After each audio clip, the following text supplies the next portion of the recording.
This is Lady Anne, owner of Capitular Radio and hostess of the Caravan Library of Lore, and I support Tessa. As an experiencer myself, I have filed my own reports with them, and the professionalism and heart they have shown my case goes above and beyond. If you have had experience, I cannot recommend Tessa enough. Hi, this is Ernie Hudson, Winston's Edmore from Ghostbusters. I want to let you know that Brian Stacy, he's created the Experiencer Support Association, TESA. You can check them out at www.tesacan.org. Now, they investigate paranormal, UFO, and provide support to experiencers. You can check them out at, like I said, www.tesacan.org and see for yourself if they're really Ghostbusters. I can tell you this, they are a non-profit organization. Good luck, have fun, and keep it moving.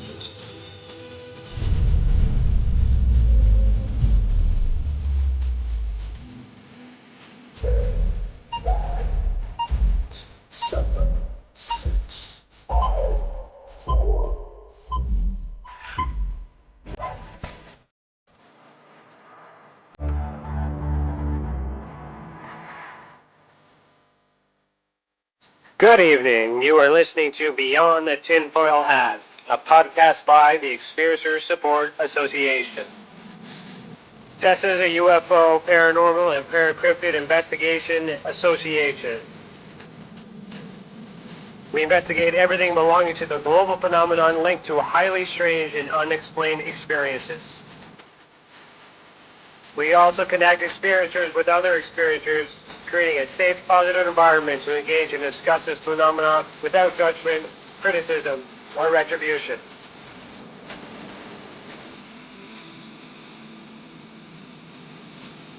From the land of the white rolling sands, on the southeasterly tip of Georgian Bay, to all of you listening around the world, as we simulcast live on KPNL Radio, we salute you.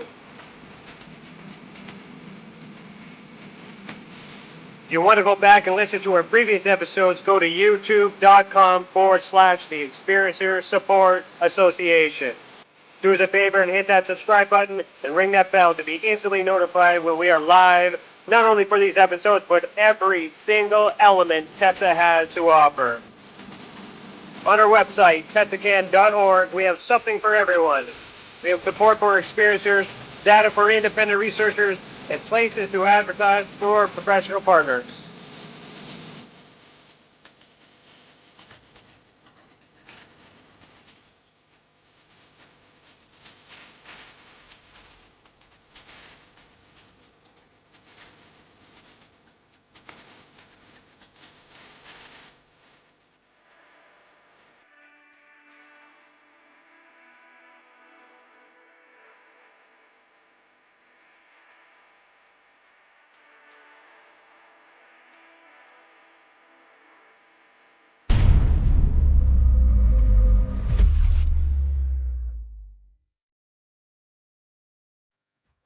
Hello, everybody. It is Thursday, May 6th, 2021, and I, Ryan Stacy, am your host this evening. As you have noticed, we have fired Patreon. Patreon is gone. It did not serve the purpose that we wanted, and as you could tell with the conversation we had in the pre-show, which was something we weren't able to do prior with Patreon, we have the super chat, and everything else is super good. Angela, I see your comment. I stopped my Patreon the day after I donated for May. See if you can get your money back. If you can't, let me know. I'll give it back to you. So, and thank you so much for being a member. So if you are a Patreon member, switch over to YouTube so we can have the super chat. You can subscribe, you can join, all that fun stuff. We'll talk about that later. So if you're watching this on the replay, remember to comment and let us know that you're here. All right, so let's get into it. Our guest for Season 3, Episode 15 is Jon Majerowski. He is back for some UFO updates, ufology updates. So basically, Jon has had his ear to the ground for a long time.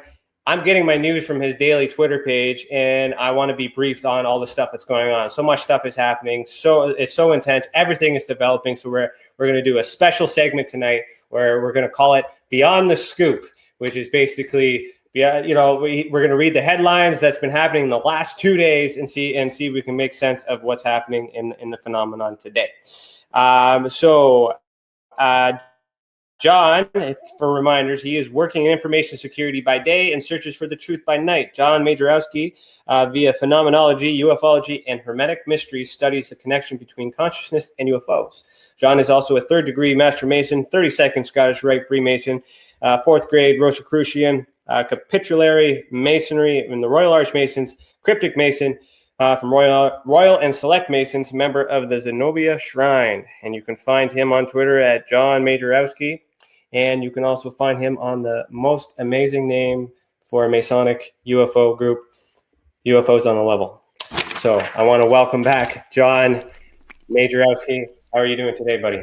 Thanks, brother. Good to see you. I'm doing well. I'm sick. I want to preface that a little bit. So it's lovely during the pandemic. I can still get some kind of cold, or I got COVID. Either way, I'm having fun. Let's not. Let's say you did. Let's say not. Or what's that expression? Let's not and say you did. Yeah, that's it. Yeah, let's not and say I did. I don't know. The test hasn't come back yet, but it's all right. I'm not dead. Well, I appreciate because you let me know this morning, and I appreciate that you made it throughout the day and you're still here. So we'll get through this. Rock and roll, man. I'm going to be drinking the whole time. Just going to let you know. It's Grandpa's cough medicine. We're going to make it happen. That's all good, man. It's going to be great by the end of the show. So just before we get into it, we want to announce our winner for last month's draw and who wins a hat, not this hat. This hat is my hat, but a hat like this hat and this bumper sticker. I am an experiencer. Nice. John, who's the winner? Scarborough Sasquatch Station. Perfect. So Scarborough Sasquatch Station, you are the winner. Please contact us so we can get your contact information and we can send out these goodies. Thank you so much for participating in the draw. The draw for next month, this month is gone.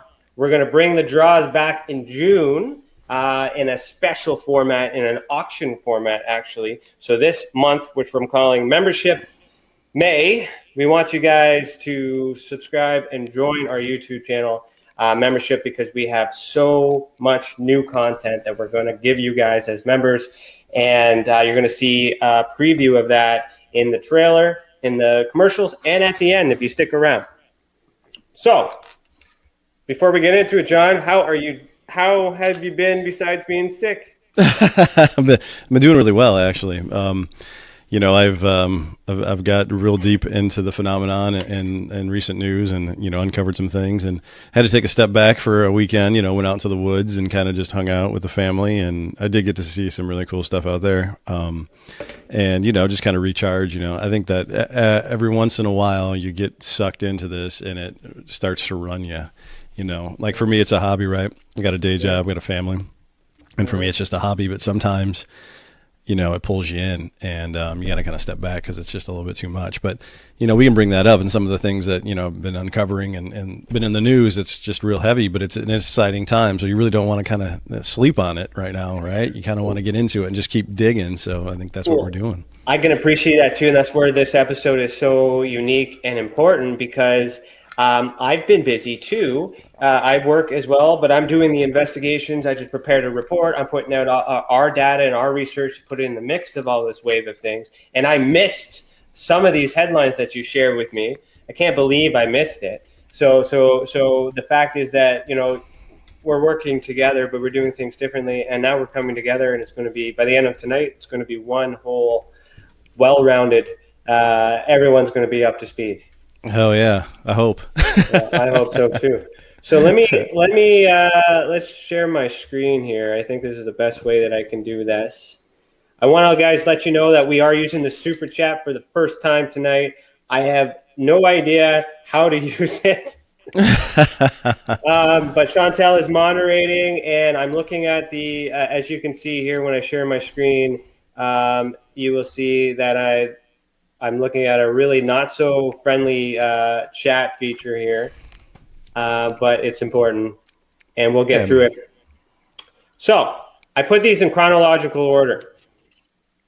So I wanted to start with this first thing here because you gave me a bunch of American stuff, but Canada's got stuff going too. Well, to jump back into that, I must have been a couple weeks ago that wasn't there somebody who like basically cribbed from your work? I mean, I don't know if you want to talk about it, whatever, we don't have to, but basically I saw something and I was like, hey, and Ryan was like, you were like, yeah, man, I did that like 6 months ago. Here, I did the report. Here's all the files. Thanks for stealing my stuff and not giving me any credit. Is that right? Or am I wrong? No, you're right. Cause that's this fucking article. Okay. All right. I knew that's what it was. Okay, good. I'm glad we talked about it. So this article here basically, Canadian military documents UFO sightings, intelligent reports reveal. It's written on April 12, 2021, by a journalist named Daniel Otis. So this is a well-written journalistic story or event about how the Canadian government is investigating UFOs and the approach and where that information comes from. You can check it out and find it on the page and whatnot too.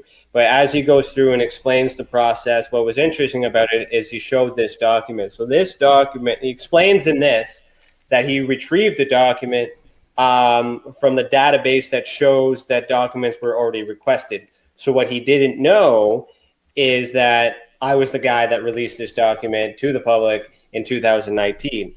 I showed Richard Dolan this. I showed Paul Helleriot. I had it all. I released it, but I didn't really have that much of a noise in the community that it really didn't go anywhere. Plus, COVID happened, and then the world went tits up. Yeah, right.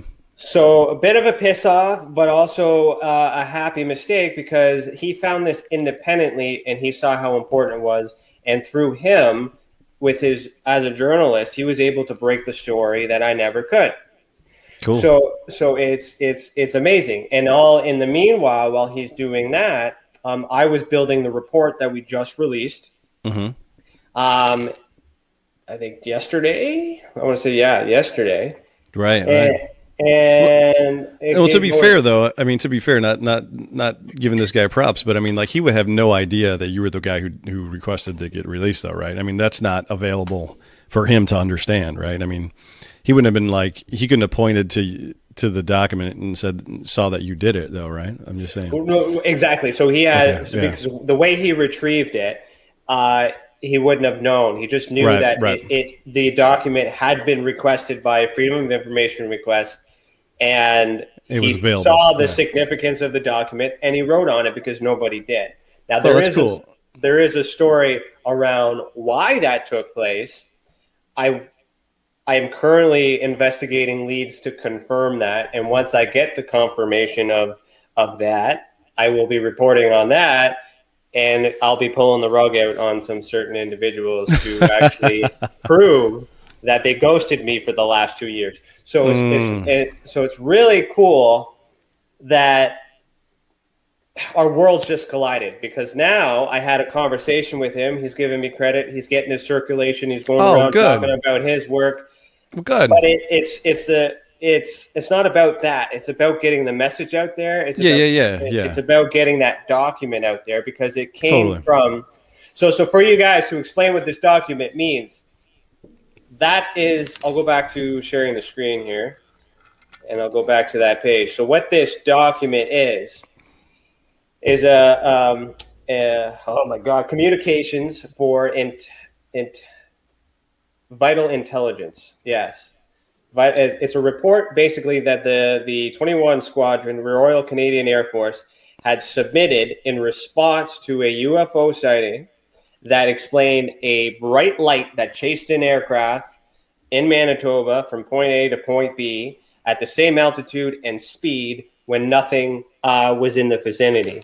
And what this document proves is that the government investigated that. They dispatched heavily armed aircraft. I don't want to say it because it's in my report. I don't want to misquote it. And they provided this unclassified, and I have retrieved this unclassified document, which in terms he explains that they don't know what it is. Cool.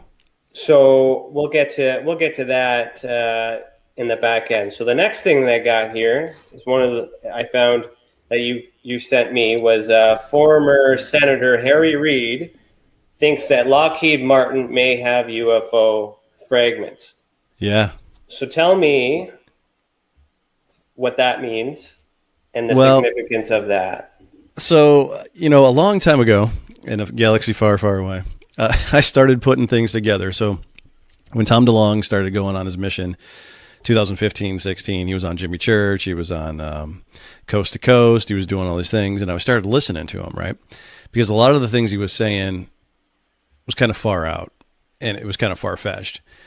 And then I just kind of followed his work because I'm like, well, you can say a bunch of stuff, but you can also have a bunch of disinformation agents just feeding you whatever, right? Like, hey, let's tell this guy because he's got a big mouth, he's a rock star, the people are going to listen to him. We'll just give him all this stuff and let him take everybody in a different direction. So a lot of the things he was saying, he was talking about Lockheed. He was talking about Skunk Works specifically. A lot of the things, his whole origin story about getting into UFOs was, somebody, they were having their first ever, and he said it was a aerospace company. I'm almost 99% sure here that it's Lockheed that did their first ever bring your family to work day. And somebody he knew was friends of the family or something like that said that, hey, can you introduce the CEO? And he said, yeah, if I can have 10 minutes alone with him. And he just said that just to say it because he was like, whatever. And then he came up with it. Well, anyway, I'll skip if you guys know that story. If not, whatever. But you go through all of his books, the nonfiction books, the fiction books, and you see that Lockheed, Martin Skunk Works plays a huge role in all this classified, these black, siloed, compartmentalized things where basically the government's like, hey, you're not the government. Nobody can, do a Freedom of Information Act for you. Here's some stuff, work on this for us. And that way it's going to sit there and you can't go to them and go, hey, give me all your data, right? Because it's just a private company. They're just going to tell you to screw off. So, and then Steve Justice, was sitting on that stage in 17 when To the Stars is announced. So you got Lou Elizondo, you got Chris Mellon, you got Steve Justice, you got Hal Puthoff. Steve Justice spent 30 some years at Skunk Works, right? Lockheed and Skunk Works and then the Black Project. So I'm thinking, okay, well, there's something to do to that too. So then To the Stars, still at this time, they talked to Linda Moulton Howe. They spent a bunch of money on a fragment that she got, part of Art's parts. There's all these things. They're trying to get materials. Mm-hmm. And they're doing all this stuff. They entered a CRADA with the United States Army because they didn't have because the United States Army has, $1 billion labs and they can do all this stuff and they have these things. So when this came out, it's like, well, yeah, to me, it's like in my mind, and maybe we're skipping ahead, but I think that they had this plan and it's probably a 5-year, an 8-year, 10-year plan to do this. We're going to release these videos. We're going to get everybody interested. We're going to get, we're going to get academia interested. We're going to get the layman interested. We're going to get everybody interested and no, it's not a thing. Oh, okay. We have parts. Oh, okay. Yeah. Maybe we have pieces of crash saucers. Yeah. Maybe we've been working on it for 70 years, whatever. Right. So to me, I think it's part of that thing. So when then this article comes out, it's just adding fuel to that whole entire thing. It's like, well, yeah, of course they got parts, man. If you're the U.S. government, you can't sit there because the U.S. government can put their hands up in the air and go, we don't have anything. Because they don't. Because they gave him the Lockheed Martin. They gave him to Raytheon. They gave him to all these other companies, right? Because that's what they do. Mm-hmm. So then former senator. So that's important. He's a politician, former politician, right? Right. Harry Reid thinks that Lockheed Martin may have UFO fragments. So you've just explained the context onto why he thinks that, but why is he so important to be saying that? He was the one that started ATIP. He was the one that went to Inouye and I can't remember if it was Stevens, the other two senators, and got them to spend, earmark that $22 million that funded ATIP, that started the whole thing with Lou Elizondo, right? So he's been passionately behind it since forever. So he's the guy, That's why I was asking. So it's not just information, it's the source. So when we're looking at these media articles, it's also important, not just the journalist. The journalist has got the story, but it's who says what. It's not what they say, it's who's saying it. So in this circumstance, he's a pretty high up guy saying some pretty far out things. Right. He was in the Phenomenon, James Fox's movie. A lot of the stuff he said, he's been really vocal about it. And the guy's older and he's got cancer, and I think he's finally like, hey, this is happening. You know, and some of the things you said is like, you know, nobody's seen, you know, not even scratch the surface of any of the things that he's seen, right? For a classified briefing. So the guy's got to know. He's got to know. And if he's on his way out, what has he got to lose? What are they going to do? That seems to be a trend. Mm-hmm. Totally. Okay, so let's move on to the next article or the next post. Let me see what we got here. Which is so that was April 30th. Mm-hmm. So May 3rd. So that I found this thing online. Yeah. Yeah. So 4 days later, a memorandum from the Inspector General, Department of Defense. I'll read this for our audio guys. Subject: evaluation of the DoD's actions regarding the unidentified aerial phenomenon. Project number, several letters and numbers. We plan to begin the subject evaluation in May 2021. The objective of this evaluation is to determine the extent of which the Department of Defense has taken actions regarding unidentified aerial phenomenon, UAP. We may revise that the objective as the evaluation proceeds, and we will consider, I'm going to zoom this in here, suggestions for management for additional or revised objectives. We will perform the evaluation of the offices of the Secretary of Defense, military services, combatant commands, combat support agencies, defense agencies, and the military criminal investigative organizations. We may identify additional locations during the evaluation. Please provide us with a point of contact for the evaluation within 5 days of that date of this memorandum. So that would be tomorrow. Yep.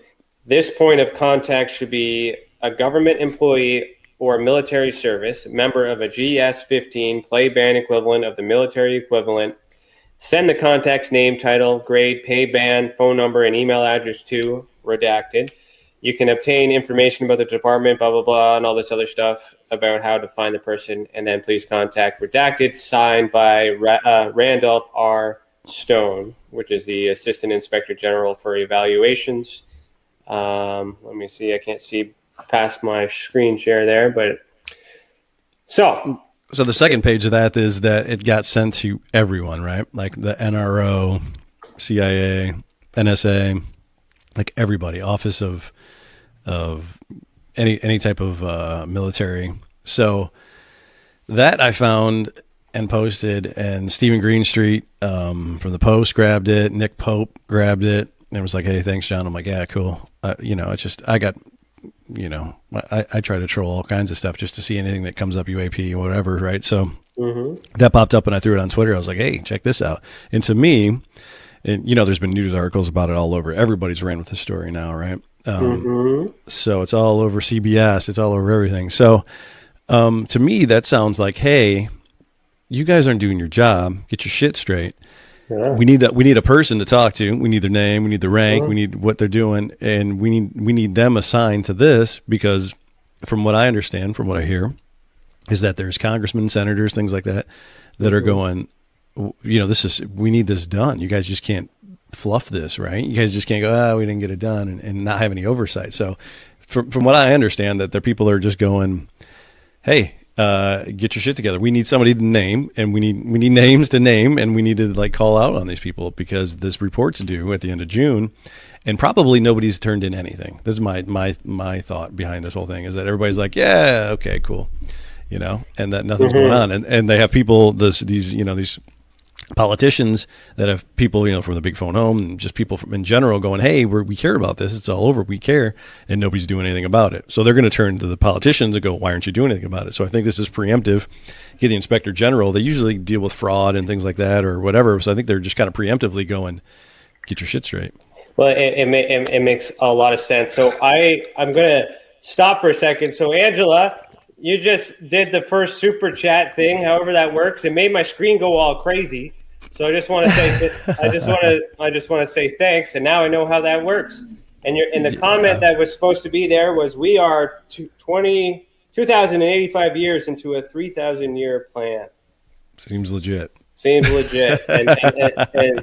thank you so much for your support, Angela. I appreciate that. We appreciate that. And just so everybody knows, we're raising money to build our academy so we can teach you guys how to do what we do, how to investigate the phenomena, and so we can do some actual science experiments about the phenomenon and try and get some answers. So thank you for contributing to that cause. So before we go to the next headline, John, do you have an idea of who that person may be? Do you think it would be like Lou? You, who the person is in the UAPTF? Well, that they're going to assign to this? Well, they've already assigned people, from what I understand, and from what I understand, it's a skeleton crew.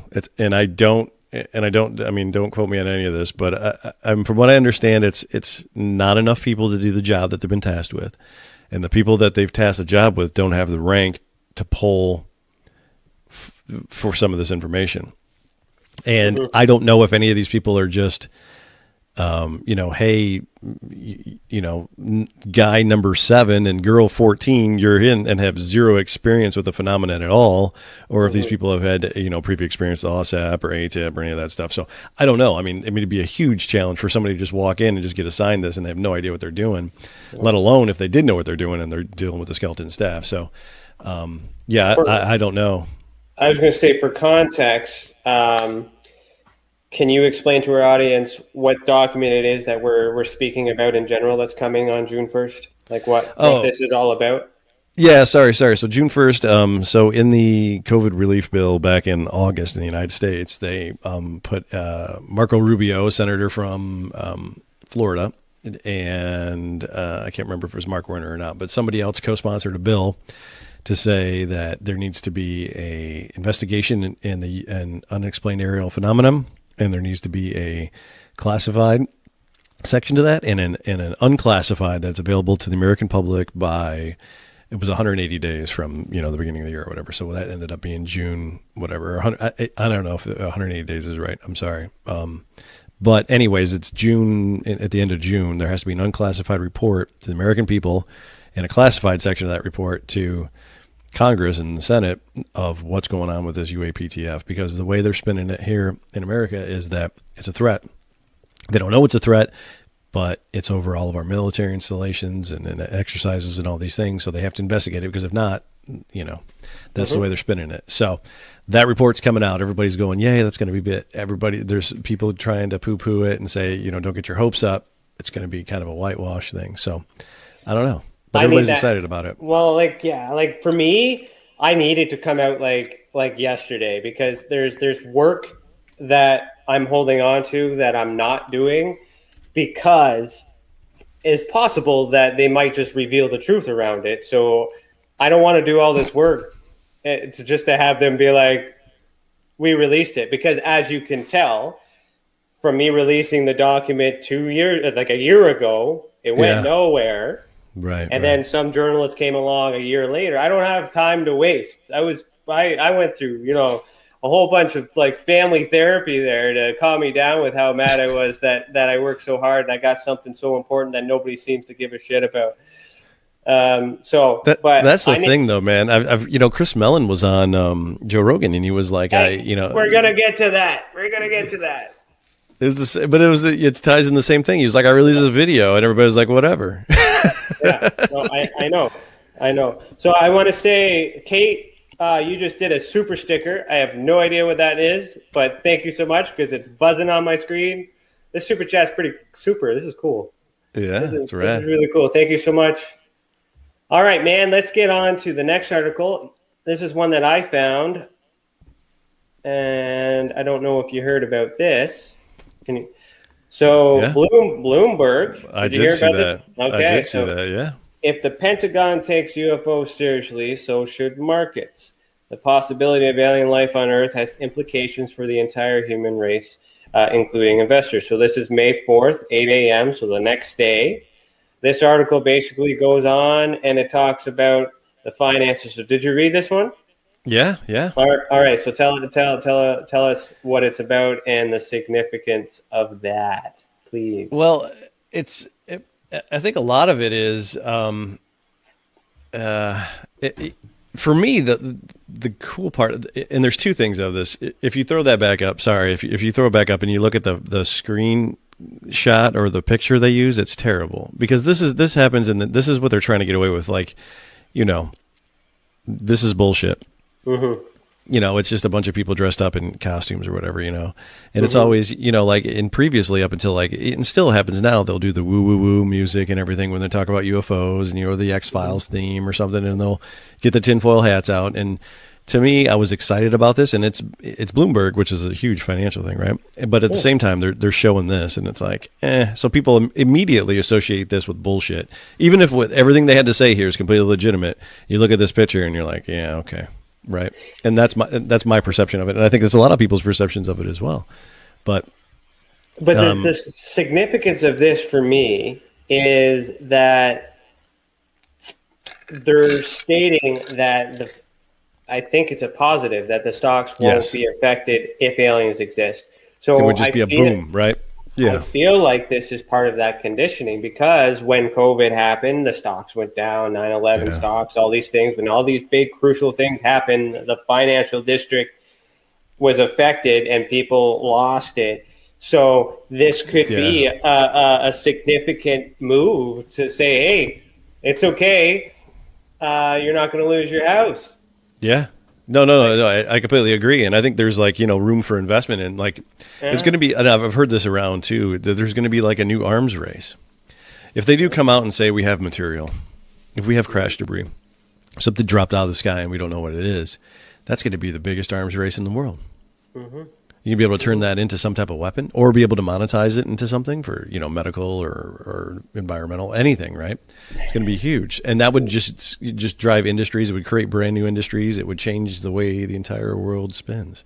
I was having a conversation with someone who called me today. I won't mention his name because he was having a breakdown because the world was falling apart. But I was able to talk him down, and I'm hoping he's listening. But we were basically wanted to know what was going to happen if the report had come out. And I said, I had theorized 4 possible scenarios, and I'm interested to know your opinion on that too. So scenario 1 is we have nothing. And that is a possibility, but the likelihood of that is probably very low because of all this buzz and all this media stuff. Why come this far just to pull back? Mm-hmm. Scenario 2 is we have technology that we didn't tell you, and it belongs to us. Here's the scientists behind it, and this is why we didn't tell you, and this is all these other things, and blah, blah, blah, and here's to a new future. That's likely, very likely. Scenario number 3 is we don't know what this is, but we believe it to be a foreign intelligence, and we're going to war against such and such. And then scenario number 4, which I think is the least likely, is aliens, or it comes from somewhere else, and nobody in the world knows what it is.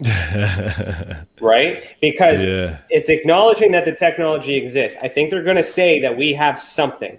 But what's important after that is the document needs to explain where it came from, how they found it, who has it, how it's stored, and what it means for everything.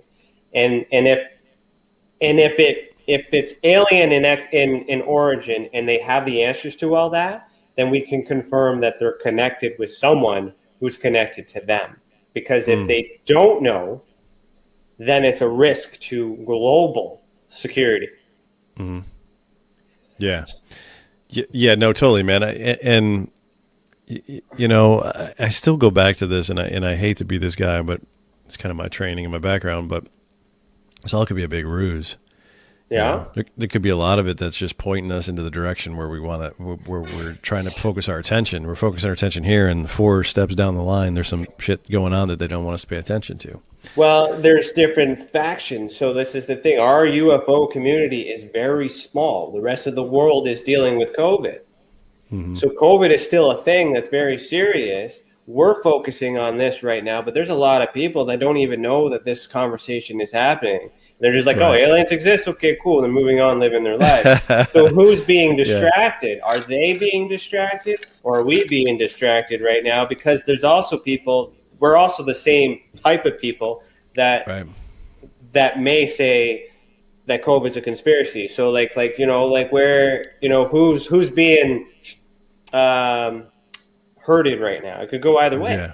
Right. But if aliens do exist, that is when the rest of the world's going to be like, what? Which is why the financial district, all these measurements are being put into place ahead of time. We're conveniently locked down, so we just got to stay locked down a little bit further while we get used to our alien buddies coming in, or maybe the aliens are responsible for this sickness. There's so many explanations, which is why I need this document to come out so I can move on with the work that I got to do, because there's a lot of people that need help, and there's no sense in doing some stuff right now if they're going to blow the whistle on it. You know what I mean? Well, from an investigator point of view. Yeah, I understand where you're coming from there. I totally do. I don't know. I think that there's in my mind, I'm going to apply the shit out of that. Like if they offer jobs, that's what I'm waiting for. I'm waiting to submit my application. There was another thing that came on the news yesterday that I didn't send you, was that they're going to do the reserve. So the Army, like there's the Army Reserve in the U.S. and the Air Force. They're going to do that for the Space Force. They're going to have a Space Force Reserve. So you can do one weekend a month, Weekend warrior. I was a weekend warrior. For infantry.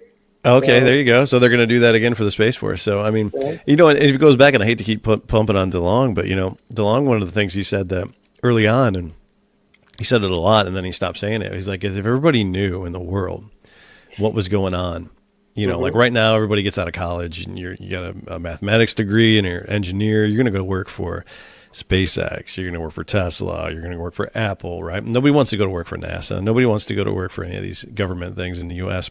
He's like, if everybody knew what was really going on, it would completely flip that on its head. He basically was saying everybody would just, try to join in and help everything that was going on. So to me, I mean, that'd be a really positive thing if that's really what's happening. But like I said, I don't know. I mean, my 2 cents about the whole thing in June, when we can put it to bed right now, is that I really think they're probably going to say, yeah, maybe there was something to Roswell, or maybe we got something, and maybe we got some parts, and we've been working on it for 80 years, and only just now we've had technology to figure out kind of what's going on, and we're still working on it. Right?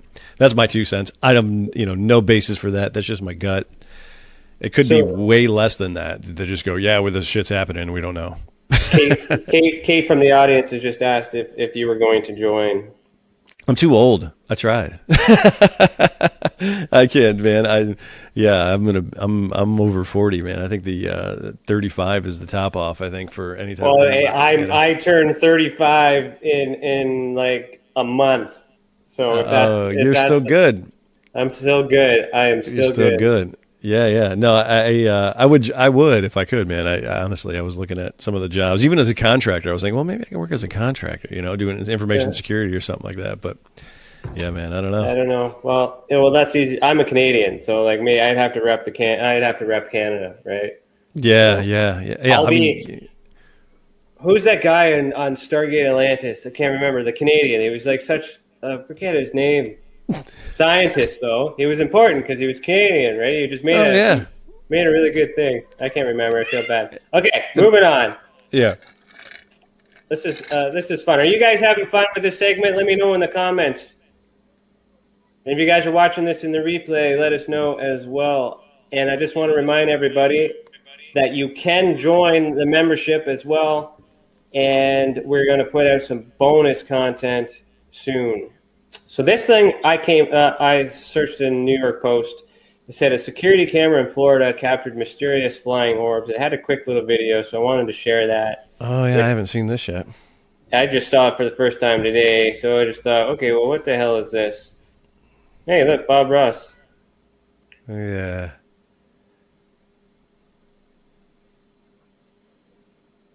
So I'll watch that again.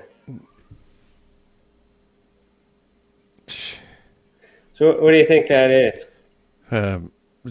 Killer mosquito. It's Florida. Yeah, it starts off over the side here, which is interesting, and then they move. But then there's a bit of a motion blur.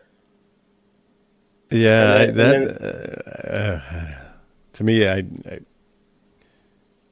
I don't know. I mean, Yeah, that could be some dragonflies. That could be lightning bugs. I don't know.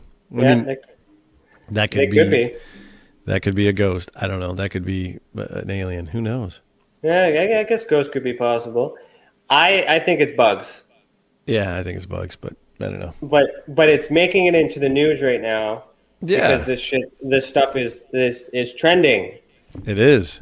It is. It is. So me and my wife were talking today just before we come in about misinformation and stuff like that too. So we got to be kind of careful that all this stuff that's coming out as well, like what's reading between the lines because it might sneak something in, right? Yeah, no, that's totally part of it, man. I mean, if you're spending any time on Twitter, you'll see the government in there just trying to spin shit or trying to listen or trying to poke. And my DMs are filled up with just the randomness of the world, right? People are DMing me on Twitter going, "Hey, I got this document I should look at," or "I knew a guy." Or I'm like, okay, man, cool. You know, When you get great. anything Canadian, send it to me. I I'll will. look at that. I will. I haven't seen anything specifically Canadian. You guys are fucking quiet up there. You guys are quiet, and I don't. Well, that's going to change because Well, I good. got stuff. I just want to make sure that the world's not going to go to crap first. No, it's not gonna go crap. I'm gonna keep drinking. Sorry, Mazel tov. No, that's all good, man. You're our guest. You do whatever you want, man. This is better than Nyquil, if you ask me. I just, Yeah. Stephen Kane has commented, "We live on a world that officially still cannot protect itself against a planet-killer asteroid. Until we can, I think everything is just a sideshow." Well, yeah, probably right, dude. I mean, there's definitely some stuff going on with the sun, and that's a whole nother thing we can talk. We can do a whole nother show on that. Where the sun micronovas every 12,000 years and pretty much wipes out most life on the planet, and you know, And then Kate said, "Or Chinese rockets falling from the sky," which is interesting because the right. next article Look at that segue. is Pentagon has no plans to shoot None. down free-falling Chinese rockets. That this goes back to me. So like this. So what does that mean? What does that mean? Well, years ago, there was this thing where China said that they could shoot a satellite out of orbit, and this was like, and I'll have to dig for it, but it was probably 2008, 9, 10, and everybody was like, "Oh my God, China can shoot a satellite! They can shoot her satellites out of orbit!" And literally, like 30 days, maybe less, the Air Force was like, "Yeah, we have a satellite that's deorbiting and it has a lot of nuclear fuel on it, and just out of caution, we're just gonna take it out so it doesn't fall into some populated area." And basically was just calling China's bluff, like, "Hey, screw you guys, watch this." And they showed, it was like on the news, it was a video, like rocket, boom, satellite gone. Like, yeah, we can take a satellite out too. And like China didn't come out and show us a video of it like blowing up, but the Air Force was like, "Yeah, we can do that. Do it." Like 2 weeks later, blew up our own satellite, right over. It's like, okay, yeah, we can do this, So to me, I'm like, it's So just another one of those things. Why wouldn't they do it? What would it mean if they did? Well, I think from what I understand, and I could be wrong, but that it's big enough that if they do that, there's a chance of breaking it into smaller pieces and then creating more havoc because you just got a bunch of chunks now instead of a bigger. This thing is a giant. I think it's whatever. And the Chinese just don't care. They'll just throw it up there. I mean, their whole entire space station came down in 18, 17, something like that, which was massive. And it did end up going down in the ocean. I think some of it ended up hitting the Ivory Coast in Africa, but it was, a third bigger than this is now. Yeah. I mean, China's just like, whatever. Which is, interesting because China's on the moon. They're on the dark side of the moon. They're on Mars, or they're going to land Mars this next month. And, I'm wondering if all of this is going on is just trying to ramp it up because somebody's going to go, "Hey, guess what America's been lying to you about forever. Look what's on the moon." Well, that's the thing. That document. That's why I don't think the document's going to confirm aliens because if it does, everybody who has these theories already are going to be like, aliens exist, therefore. Yeah. Right. Right. Yeah. So it's like it's got to be very delicate, or maybe they're going to be like, well, they're locked down. We got the money. Let's keep them locked down until they figure it out. Why not? You know, it just like a bad band or a Band-Aid, just rip it right off and be like, boom, aliens. I really think that we give them way more credit than they deserve. Really, I think that we got they got this master plan, and I think it's just a bunch of people going. Well, what do you think we're gonna do? Okay. Yeah. So the reality is, if there is a plan, the aliens have to be involved in it. Unless the aliens are independent and don't affiliate with us humans, then if they wanted us, they would just show up whenever the hell they want. So if they do exist, there has to be a partnership. That's the way. That's the only way to explain that they've existed for so long, or they just simply don't exist, or they do exist and we're nothing. We're not important to them whatsoever. Right. That's a good theory too, man. I mean, you don't pay attention to ants when you walk over them every day. No, thing, but they're like, oh, there's those guys. Better stay away from them. Yeah, right. I mean, like, man, just walk away from it. What, no big deal. I think we're awakening though as a species. I really do. I think we're consciously connecting to things that we never have before, even not on purpose. People on purpose are doing it, CE5 and all these things, but I think that people are doing it in a way that I think the veil is thinning. There's also, and I think I accept that too, and I feel like this is part of that. It's not suppression, but maybe preventing us from awakening so quickly or so rapidly. Because if all of us were awake at the same time, we all wouldn't need a government right now. Yeah, we wouldn't need anything, right? So it's a transition period, right? So Smirk the alien says sun equals wormhole portal confirmed. Ooh, is that a question or a statement? I don't know. I've heard that. I've heard that. Okay. I've heard that. Possible. Yeah. I can't get close enough to the sun to determine that. I don't think anybody can. Yeah. No. But, yeah. I've heard that. That's a thing. Maybe. Interesting theory. Also, talking with my wife today, she had some very good brainstorm theories that kind of made me think for a second. We were watching the SpaceX rocket thing and a series of paranormal videos that she shared with me. And the explanation of that is as that debris had left and stayed there and sparkled in the sky, the comment was, oh, it just looks like a star. And that sparked the interest of her saying, like, well, what if all the stars that we see are stationary satellites? And for a second, and I still think about it because from my perspective, I'm not a scientist and all this other stuff, and I can't confirm it, and the scholars are going to be like, blah, blah, blah, blah, blah. But hypothetically speaking, from our perspective, who can't validate, that's pretty fucking possible. Well, I can say some things that'll probably make you crazy and put me on another list. Hey, it's beyond the tinfoil hat, bud. There's a thing called the National Reconnaissance Office in the United States that didn't formally wasn't recognized until 10 years ago or something. And they are like the space agency for spies for the U.S., right? So they have their own space program, all this stuff. They have a thing called geostatic orbit, geostationary satellites, right? So basically the Earth is here, and you can take the Earth and you can put satellites that don't move, right? They're just stay in orbit, like, so you can have it synchronized. And I think I talked about this in one of my other chats, was NRO, they do mission patches just like the military does, a mission patch for every flight and all this stuff. And the last one I saw, I can't remember, it was 18 or 17, 16, but it's an octopus. It's got its hands wrapped around the globe, and it says nothing is without our reach. And there's 8 geostatic satellites that basically cover the whole planet. So the planet's spinning, and you got these 8, I got too many fingers, but anyways, you got 8 satellites that aren't moving, and they're staying, and the world's spinning around it, right? So they're sitting there and just soaking it all in. So that's the thing; those exist. There were some very powerful ones in the '60s that got deorbited. There's the ones in 18 replaced those. I'm sure if we talked about it a lot more, there'd be lots of knocks on my door. But there's some things that those satellites can do that would blow your mind. Far as Priscilla, if you're listening, there's your validation. That's a very brilliant idea.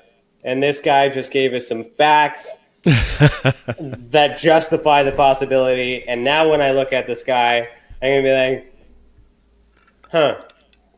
And then that kind of lends in the whole flat Earth kind of thing, but we're not going to go there. So let's go to the next the next one. This is good. Well, good. I'm glad you're having fun. I hope everybody else is having a good time. I hope so too. This is turning out to be better than I had planned, especially for off the cuff, and for you being sick. I'm sick. Yeah, man. Yeah. Oh, I did have it shared. There we go. Okay, yeah, so this was big yesterday. Bombshell. The big bombshell. Christopher Mellon goes on Joe Rogan Experience. I haven't listened to the full episode, but I've been reading the things that everyone's talking about. So what are the snippets from this particular episode with Joe Rogan? So I haven't said this publicly yet, and I promised I wouldn't until we talked. Oh. Because you and I are Masons. We're Freemasons. Mm-hmm. I don't know for a fact if Christopher Mellon is a Freemason or not. But he said some very interesting things at the very beginning of this talk that piqued my interest. Joe Rogan had asked, and I'm paraphrasing here, but he asked, you can't talk about this kind of thing, right? And Christopher Mellon was like, you can't really, you got to be really cautious, be careful.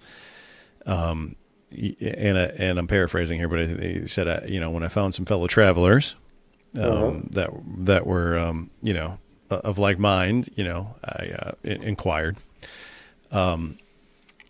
And Joe Rogan again was like, yeah, because if you start talking about this stuff, people are going to think you're crazy. People are going to think you're loony and all this stuff, and in your position. And he's like, I understand. And he's like, and this is another thing. He said, I would always conceal and never reveal. He said those. He said those words. I always concealed and never revealed, which is, without getting into anything and sharing any type of Masonic secrets, Ryan, I know you know what I'm saying, and I know it's you guys can go Google it if you want to, but I mean that's something that I have never heard anybody other than Freemasons say in a normal conversation. I'll explain that. So never conceal, never reveal is part of one of our oaths in one of the degrees. So that I don't think I'm breaking any laws there, because I'm not saying it, but I didn't say. I've never heard it anywhere else but there. Yeah. And travelers, maybe he means space travelers, but also in the Masonic, that's kind of how we identify each other and say, are you traveling?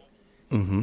And what that implies is, or what we're asking is, are you traveling to the east? Are you moving through the chairs within Masonry? So that is a specific code that we use when we think a Mason might be a Mason to initiate the handshake and all that fun jazz. Right. So what's interesting enough, when we did some research prior to this, because our last episode, we were up till forever. We might be up forever tonight too. Freaking digging into this, we had a theory about Lou Elizondo being a Mason, and everybody on To the Stars, because we know that Tom DeLonge is. Mm-hmm. Why would Tom DeLonge be connected with all these other people, all these other things? We learned that Mellon's family, his grandfather, is a Mason. Mm-hmm. So that's that connection. So whether he admits to be a Mason or not, does it matter? It matters to us, because. It matters to us, yeah. But does that change anything with what he's doing? No. Well, for me, it lends credence because my theory is correct, or my theory would be valid that Tom DeLonge was able to assemble these Masons, this Masons disparate, but they're still working together for a common goal. You'll have the other people on the entire other side of the spectrum that'll say it's the Illuminati and you guys are just trying to take over the world and you're trying to keep it a secret. I've had people attack me on Twitter saying, you Freemasons are the reason why there's a UFO embargo and, the truth's not coming out and you guys are just trying to It's like, man, and so much farther from the truth than you can even imagine, you know? So, to me, I think I would be happier that if he was, I would be happier that this is a thing, because if anybody can get this done, it'd be Freemasons. And I'm just going to say it. I'll say it again. I don't care. If anybody can make this happen, it would be a group of Freemasons. For me, if he is one, and he's an active one, mind you, not just was one, like an active one, meaning he regularly occurs lodge, which means he regularly occurs the oath, he regularly pledges allegiance to do good into the world, then I can trust every damn word that comes out of his mouth. Right. But COVID sucks. I mean, you got to give him a little bit of credit. But if you know what I mean? But yeah, I mean, I haven't been to my home lodge in a while because I'm like, I don't want to show up with this cold and accidentally think and kill 10% of my lodge because, you know, everybody's like 70 or 80. That'd be 90% of my lodge. I think I'm the only youth in there. Yeah, right. I just want to show up and kill everybody because, hey, good to see you. Everybody's gone. The lodge is done. Is there anything else about that? No, that whole want to share? That thing is amazing. If you guys haven't watched that yet, go watch that. I think that Joe Rogan's done some really, really steadfast things. I mean, he had Bob Lazar. He's had Travis Walton. He's gone through the whole thing. This is not like the number one podcast in the world, is it not? I think it is. Yeah, it is the number one podcast in the world, right? Yeah, totally. yeah. So you have people that have no idea about any of this shit. Listen to this. Mm-hmm. Totally. And so that's a huge thing, right? Do you think Joe Rogan picked up on the Traveler like we did? Like, is he, or over his head? Like, is he a Mason as well? You think he's got? I don't think so. I don't think so. I could be wrong, but I don't think so. I could be wrong, but somebody asked me that as well. Do you think Joe Rogan's a Mason? Like, I don't think Joe Rogan's a Freemason, but because if he was, he wouldn't have treated Tom DeLonge the way he did when he was on his show. Okay, true. And for those listening, what Masonry do is we take good people and we make them better. And I say people because women can be Masons as well. Just so you know, there's rules for that. So this other thing that you put in, mushrooms on Mars. Scientists claim to have found evidence of fungi on the red planet, or are they just rock formations? Researchers studied photos of the Martian surface taken by rovers and orbiters. They say they are repeating and changing patterns of dark patches. They also saw evidence of circular blobs that appear and grew in a few days. These are evidence of fungi, mold, lichens, algae, and similar species. The authors say it would be surprising if there wasn't life on the Martian surface. Yeah, this is kind of an old one. Bruce Fenton, who's done a lot of work. He's on UFO Twitter. He's got a lot of books and documentaries. Saw this years ago. It came out. It's been out there, and it was just basically NASA's the only one that's poo-pooing this whole thing. NASA still is saying, we don't know, but all the other space agencies and everybody else is saying, yeah, this is what this is. I mean, if you look at the video evidence of it, it's what it is. I was joking around today on Twitter, and I was like, who's going to be the first one to eat them? Yeah. Bring them back. I'll eat them. Let's see what happens. Let's do a video. Let's do a video. Let's record it for science. Yeah. Hit it with that laser that's on that thing and smoke it and see what happens. I want to do that with a Ouija board. I've always wanted to do everything you're not supposed to do with a Ouija board and record it, just to prove once and for all that it's their mind. Yeah. Oh no. So here's a little something that nobody knows about. Mm-hmm. And a week from now, I'm joining a bunch of Rosicrucians. I became a 7th degree Rosicrucian, but believe it or not, I went through a couple more degrees. Are they degrees or grades? I thought they were grades. Yeah, they are grades. I'm sorry, but to me, it seems like a degree because of the formality of it. But so there's a bunch of us in our college that are going to the middle of nowhere, no cell phone reception, no anything. And we're going to be totally off the grid, and we're going to do some fun stuff. And I'm going to take all of my equipment. We're going to film it. I'm going to do some interviews with some fratters down there. We're going to talk to some of these guys, and we're going to try to do some stuff that'll see what something happens. So that's going to be coming out on my channel within the next few weeks. You know, we're going to go out there and do that, and we're going to see what happens. So yeah, maybe I'll take a Ouija board for you. All right, man. Do that. Field work is important. Please do that. That would be, but please come back. If I don't show up, I got sucked into a portal and I'm somewhere else. Well, I currently don't have the ability to do so because everyone around me fears for the possibility. So I don't get to do it, but it's one thing. So you do it. You do it for me. I'm gonna do it for you. All right, man. Thanks. We'll see what All happens. right, so we're going to since we changed our format here, let's get into this stuff because I changed everything. Yes. Sorry. We will pause right here, but we will continue after a message from our professional partners. Also, if you're listening to this live on KPNL Radio or a future podcast, head over to youtube.com/Experiencer Support Association to see the video that goes with this audio. Don't forget. Nope, the prize is gone. So, yeah, just remember you're listening to Beyond the Tinfoil Hat, a podcast by the Experiencer Support Association. And I promise it'll be more organized next week because we just transitioned from Patreon to YouTube. And we're winging it here with Jon Majerowski. And we will be right back. Ryan is one of Canada's leading new UFO investigators.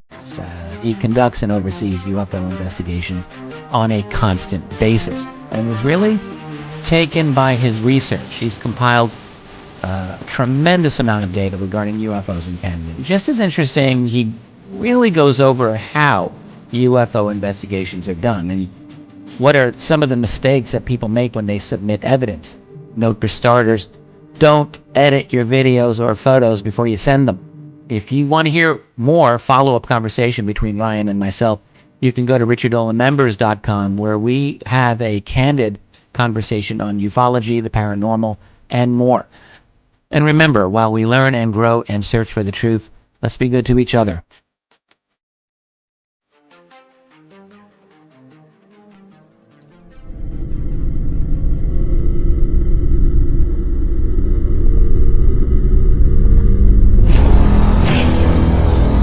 The same thing that draws aliens to our planet is the same thing that draws us to others.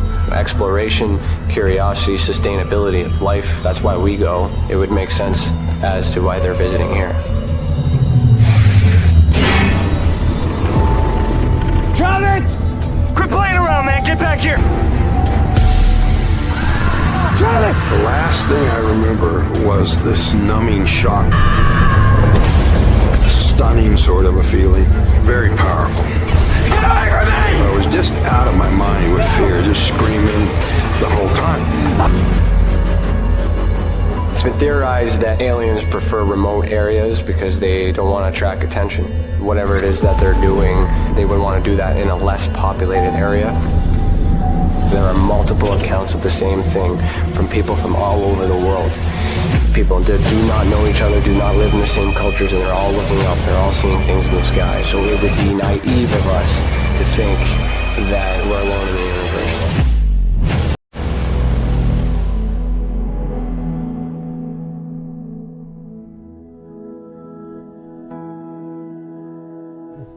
My mission is to assist and help those experiencing this phenomenon in such a way that they're able to continue and live with it.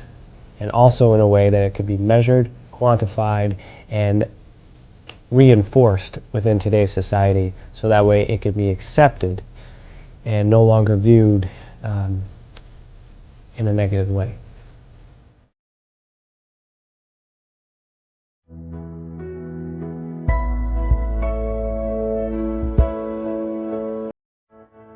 One thing that I do value in people is the ability to sense and feel when something is right and when something is wrong. That is a natural ability that we all share. Now, when we combine that with the paranormal and ufological abductions or visits, I have this sensation that these abilities are connected. Not everyone can sense, not everyone can feel. However, those who can are typically connected with something that we cannot explain.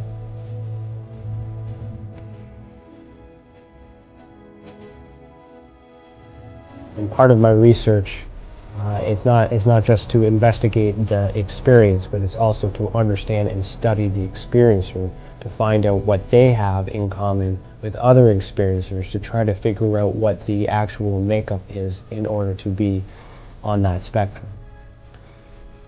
There's a lot of it happening all over the world, and I do not know of any other study that is focusing on the individuals as people, only the phenomenon. All right. Welcome back. You are listening to Beyond the Tinfoil Hat. If you're enjoying this episode so far, please consider being a member of our channel and send us a super chat. So I know what that means. So thank you, Kate. Thank you, Angela, for that. Your membership will get you bonus content like exclusive videos, and it will help us reach our goal of launching our training center, which is Interstellar, the Academy of Ufology and Paranormal Studies, which you should have saw a commercial in the trailer there. Also, if you've ever experienced an unexplained event involving the paranormal, UFOs, extraterrestrial, dogman, or any other paracryptid, head over to tessacan.org/reporting system. The more reports we get, the more we will understand the phenomenon and how it affects our people. Let others who have already reported be that example that proves we are making a difference. And if it wasn't for these reports, we would not be able to do what we do for that. And for that, we thank you. Without further ado, I'd like to just continue our conversation, if that's okay. Normally, I'm by myself when I do this. I forgot you were here. Sorry. Hey, I'm just hanging out.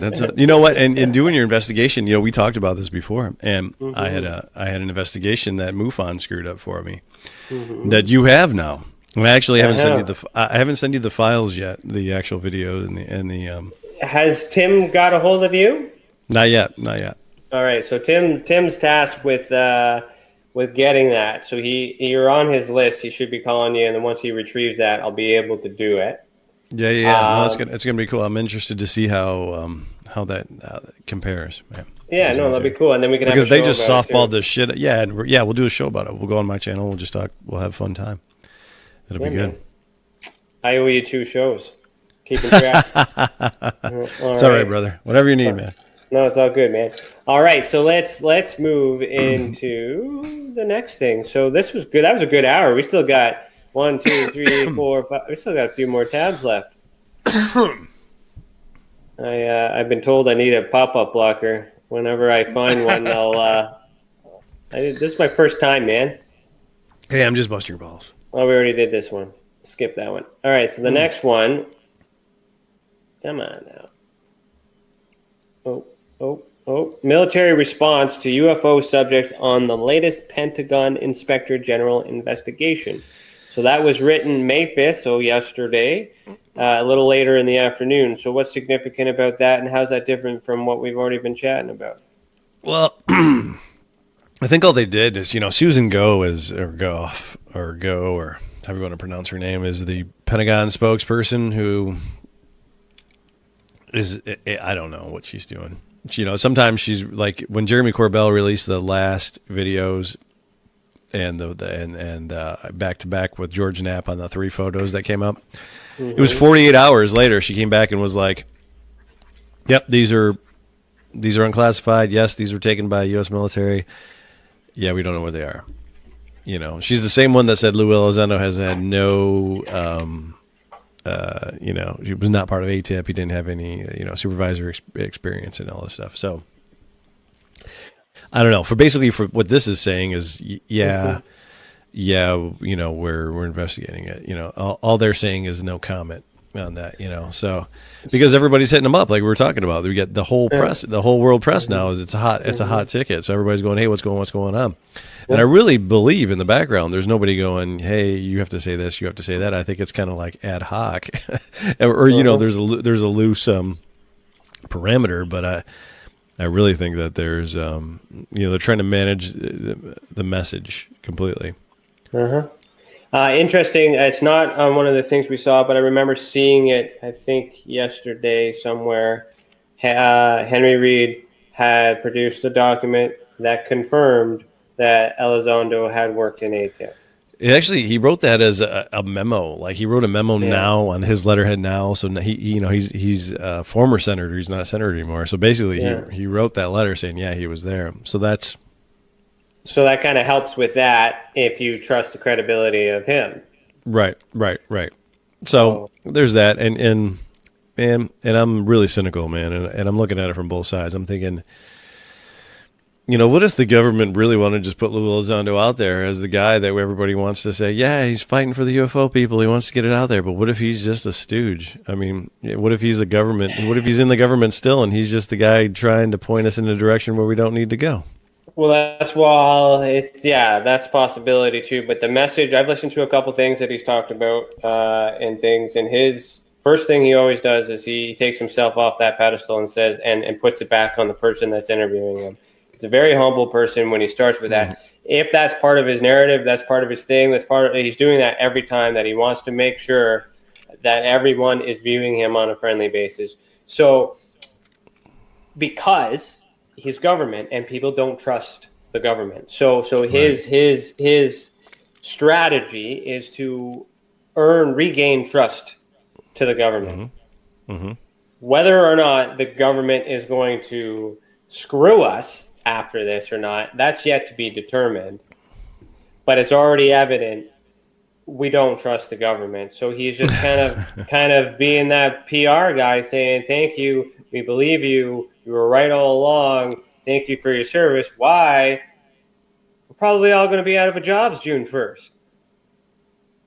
Us investigators, researchers, unless there's a reason to investigate what they're saying, if we find deception and all that other stuff, which is also what I'll be waiting for, because once this document comes out, it will be the first American document that I dissect. Why? Because it affects the entire world.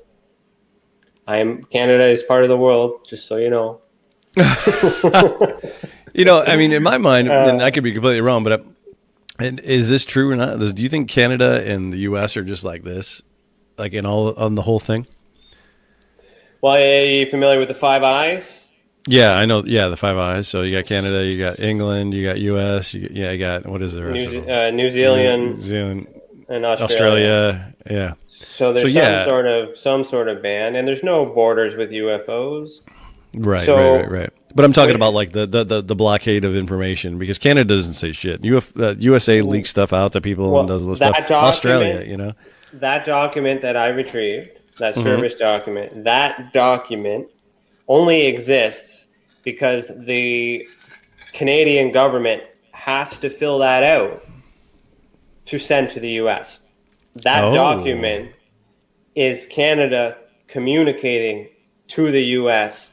about the UFO subject. Wow. So, yes, we are like that. And yes, we have stuff too. And I have evidence that proves that Canada is giving information to the States, and that the States is controlling what happens here, which is why it's suppressed here. But they're not. And I have also information that could very well prove that the government is filtering it to a particular organization that then, I'm speaking in code here because I don't have my facts to confirm before I ruin a reputation here, but that is part of a disinformation program. I'm waiting on a credible source before I blow that story. Right. Like I said, with the document coming out, it's quite possible that they just might fess up and say, and then everybody's done, and then there's no need for me to ruin someone else's life because the government's going to do it anyways. And I don't have that on. That's why I'm not touching it, because I don't want that on my conscience. But if that doesn't come out, you will learn a lot about how the Canada government works in ufology, because I know things, man. And it doesn't add up. But right now I need American allies, because obviously I'm famous in US. Nothing in Canada, because nobody else is doing this. You know another Canadian? Grant Cameron. Yeah, but he's not doing sightings anymore. Nope. He's doing non-local consciousness. He's on the consciousness stuff. Literally, that's the only other Canadian dude I know. Literally. That's it. Okay. Literally. Okay, Wait a minute. so- Dave Scott's a Canadian, I think. Yes, but he's a journalist. Yeah. He's not an investigator. Yeah. Right? Journalist. So that's my point. The reason Dave's a friend of mine. I'm not calling him. I'm just saying. Yeah. Yeah, no. There's those bands of people, whatever. He's good at what he does. Whether he's the best for the job or not, that's debatable. But the point, he's a Canadian, so I know you, I know Dave Scott, and I know Grant Cameron. Those are the dudes I know in Canada. But a lot of Americans don't even know that Canada exists. So like that's the thing. So, we know that Canada exists because we can go up there. We used to be able to go up there when we were 19 and get drunk. There's a lot of people that that thought Canada was underneath. Yeah. So well, people are. Anyways, so I'm doing the circulation here in the U.S. stream because I want people to know that Canada has UFOs too. Everybody has UFOs. And I want to make sure that when I tell that story, it's going to be received because unfortunately, I got to tell America how UFOs is because that's going to be eating it up, and then Canada will catch up. You know. Yeah, I'm right there with you, man. That's how it works. Angela had mentioned Victor Viggiani. Yes, Victor Viggiani is a Canadian as well that is active on the disclosure movement as well, and I've met Victor several times. So thanks for mentioning him. And there's a bunch in Quebec, all over the place. But I'm not the French guys. I don't speak French. Anyway, I don't speak French either. Okay, so let's move on here. So am I still sharing my screen? No. Yeah, you're the boss. You can do what you want. The next guy, this thing. Oh wow, yeah, this popped out today or yesterday? Today? What's the date on that? No, yesterday. We haven't got to today yet. Last night. No, 3:58. So Angels and Airwaves. Project Dreamland is a go. I saw this for the first time today when you shared this with me. Yeah. Confidential document. Redacted. Like, is this a new album from Angels and Airwaves? Yeah, that album should be out like now. From what I understand, that album should be out like very, very, very soon.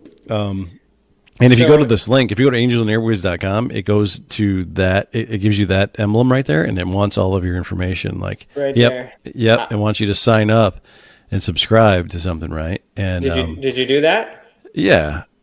Because that symbol is also reminiscent of the Secret Machines book. The Chasing Shadows books. If you take off the dust jacket on the Chasing Shadows books, there's something that's really close to that. Has a bunch of other things written around it. But if you go back to the other page, the redacted page. It's okay. The redacted page of that is all blacked out, and it says only 50. It seems like some kind of contest or something. Dreamland, we know, was Area 51. I can't remember the other the content in there, but basically what it's saying is, I think it's kind of a drawing or something where you have 50 people to get in there, or first listen on the album or something like that. But I think that's probably, I don't know if that's cover art as part of the whole thing. Tom DeLonge's not an idiot. Everybody puts him in that category, but he really did a huge thing with social media when it was really young. I mean, he had a bunch of companies that he sold. He still manages Nine Inch Nails, Pearl Jam's web presence and their merch and all that stuff. He found a way to do that. He created a company called Mod Life that does that. That takes bands, and bands were getting pretty screwed by record labels, and the only way they'd make money was like touring and merchandise sales and all this stuff. So he created a company that did these exclusives and limited edition and autograph stuff and all that stuff, and he made really good money, and he still has a company doing that for some huge bands. So he kind of knows what's going on, and I think this is one of those things where it's like, hey, let's get everybody hyped up about the new album. And from what he said before, from his tweets and his Instagram, was that this is gonna, there's gonna be a film with this album and all this other stuff. So, and he's always been very coded with his lyrics because he's a Mason as well. But maybe he's gonna leak what he knows in some of the lyrics. Maybe. Yeah, I mean, if you ever listen to the lyrics of the Secret Machines EP. He did after the first Secret Machines book came out. Lots of stuff in there. Yeah, I'm not quite sure. I'd have to remember. Yeah, Overload and a bunch of other stuff. And yeah, it's really telling. What I'm noticing here in the symbolism is that this is not the male that we normally see.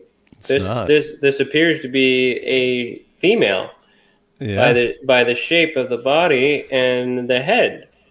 And we also have the feminism sign, the inverted triangle. And around the circle. So what's the significance of that? Because we've always seen this symbol with a male. It's called the Vitruvian man, right? Is that how you pronounce it? Vitruvian, yeah. So I think this goes back to the divine feminine. This goes back to the lady, the white lady, the white buffalo calf woman, the Scott Walter, and you guys talked about it a little bit, you know? Yeah. Yeah. You watched that? Right on, man. Yeah, I watched that. Scott Walters, I mean, that was cool, man. That was really awesome. Sorry I blew you up in the chat, but I was like, Scott Walter, I got all these questions for you. No, you know? Oh, yeah, that was you. Yeah, I remember that. That was good times. Yeah, Scott Walter's he's a Mason. He's a Knights Templar. He gets it, you know? So, no, I really think there's that whole thing coming back, man. I think the divine feminine's coming back. I think that ladies are going to rule. I think that they should. I think it's all part of it, and I think it's happening.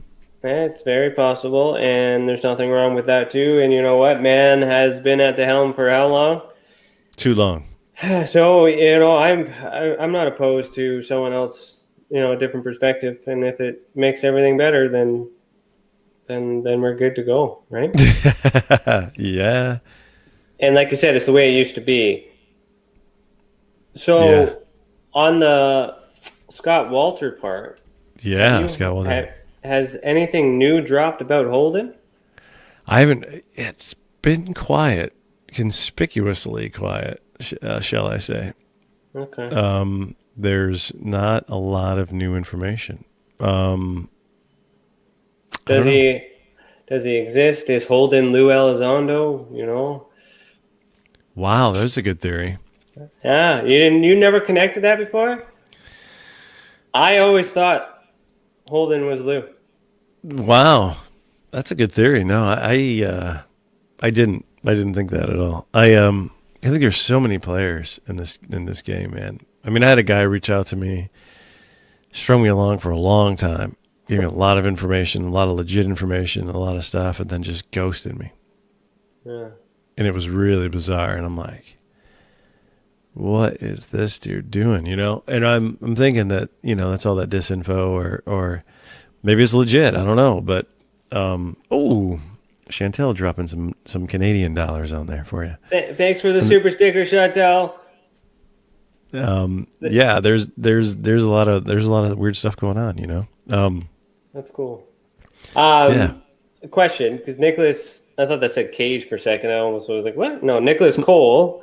Says, name one bad thing man has done since they've been in charge with a wink face. So I have a question before you answer that. What year was America founded? Oh, like officially? Well, George Washington, whenever the Constitution and all that other crap. 1776? Okay, so it's been that long. since there's been problems. Yeah, right. 1776. Washington was a Mason, and so was our guy too. What is he? John A. Macdonald. He was a Mason too. Founding fathers. Was he? Yep. But so was Philip, Prince Philip. Yes, who has passed. Mm-hmm. Yes. Yeah. And I didn't see. I really wanted to, and then I just quit caring. But they wouldn't have broadcast it anyway if they did Masonic rites. They had to have done Masonic rites. I mean, but I don't know how that works with the monarchy. I mean, not that I talk ill of it, but if there was going to be a Masonic funeral of the Masonic funerals, that would be it. Be a fly in the room. That would be the ultimate. Right. So whoever got to experience that, as sad as that environment would have been, It would have been amazing. That would have been also a very beautiful and symbolic event. Yeah, totally. It totally would have been. It would The have been. aliens would have showed up for that. They would have been there. Okay, Sure. Let's move on to the next guy.